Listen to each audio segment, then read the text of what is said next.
सोलापूर जिल्ह्याची जीवनवाहिनी असलेलं उजनी धरण आणि त्या उजनी धरणावरती मी सध्याला उभा आहे। तुम्ही माझ्या पाठीमागे बघू शकताय 14 दरवाजे या ठिकाणी भीमा नदी पात्रात सोडण्यात आले आहे आणि मोठा विसर्ग सध्याला भीमा नदी पात्रामध्ये सुरू आहे। थोड्याच वेळापूर्वी हे उजनी धरण 100% त्या ठिकाणी पार झालं आहे। पुण्याचा पाऊस गेल्या 2 ते 3 दिवसापासून कमी असला तरी पण घाट माथ्यावरती जोरदार अशी पावसाला सुरुवात आहे आणि दौंडमधून त्या ठिकाणी 50,400 क्युसेकचा विसर्ग या उजनी धरणामध्ये सोडण्यात आला आहे। त्यामुळे उजनी धरण या ठिकाणी 100% पार पडले।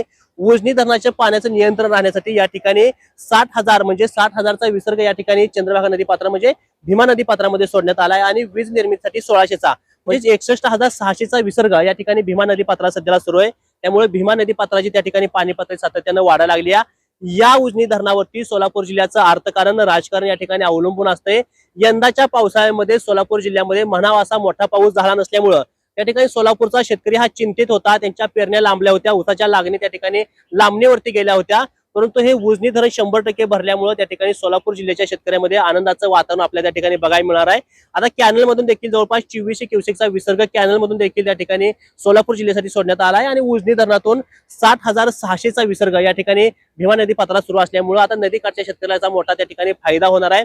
सोलापूर जिल्ह्यातल्या शेतकऱ्यांच्या आता इथून पुढे त्या ठिकाणी लागणी मोठ्या प्रमाणावरती ऊसाच्या चालू होणार आहे। त्या पेरण्या लांबणीवरती ज्या पेरण्या राहिल्यात त्या देखील पेरण्या त्या ठिकाणी होणार आहेत आणि यंदाचा दुष्काळ जो सोलापूर जिल्ह्यावरती दुष्काळाचं सावट होतं ते कुठं त्या ठिकाणी दूर गेल्याचं आपल्याला बघायला मिळतंय।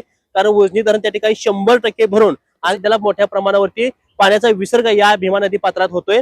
सध्याला पुण्याचा गेल्या 2 ते 3 दिवसापासून पुण्यामध्ये पावसाची रिपरिप पूर्णपणे थांबली किंवा कमी झाली, परंतु घाट माथ्यावर सध्याला मोठा मुसळधार पावसाला सुरुवात आहे आणि घाट माथ्यावरच पाणी दौंड मार्गे या ठिकाणी भीमा नदीतून उजनीमध्ये या ठिकाणी सोडण्यात येते आणि तुम्ही पाठीमागे बघताय की उजनी अशी तुडुंब अशी उजनी या ठिकाणी भरली।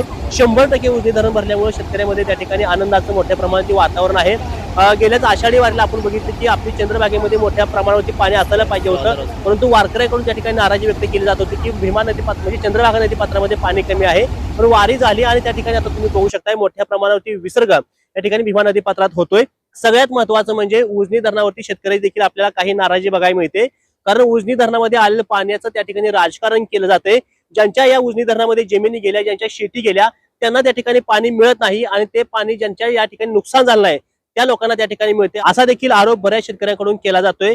सध्याला पंढरपूर तालुक्यात जर विचार केला गेला तर पंढरपूर तालुक्यात अनेक लोकांना त्या ठिकाणी कॅनल मधून पाणी मिळालं नाही। कॅनल पूर्णपणे कोरडं आहेत। आता सध्याला जर बघायला गेलं तर ऊस असतील किंवा बाकीची पिकं हातातोंडाची आलेली पिकं ही पाण्या वाचून जायला लागली आहेत, परंतु मंगळवेढला मोठ्या प्रमाणावरती ते उजनीचं पाणी चालू आहे अशी देखील चर्चा किंवा असा देखील आरोप या ठिकाणी करण्यात येतोय। परंतु आपल्या पंढरपूर तालुक्यात देखील याचा पाण्याचा पुरवठा होईल असे देखील आपल्याला सांगण्यात येत असताना परंतु शेतकऱ्यांसाठी आनंदाची बातमी सांगावी वाटते की उजनी धरण 100% त्या ठिकाणी भरल्यामुळे शेतकरी बळीराजा आनंदात आहे, सुखावला। यंदाचा दुष्काळ सावट आपल्या सोलापूर जिल्ह्यावरती नसणार आहे। त्याच्या पाण्यासाठी सुद्धा सोलापूरमध्ये मोठ्या प्रमाणावरती पाणी सोडलं आहे आणि एकूण जर आजचा आढावा बघितला तर सध्याला घाट माथ्यावरती मोठा पाऊस चालू आहे।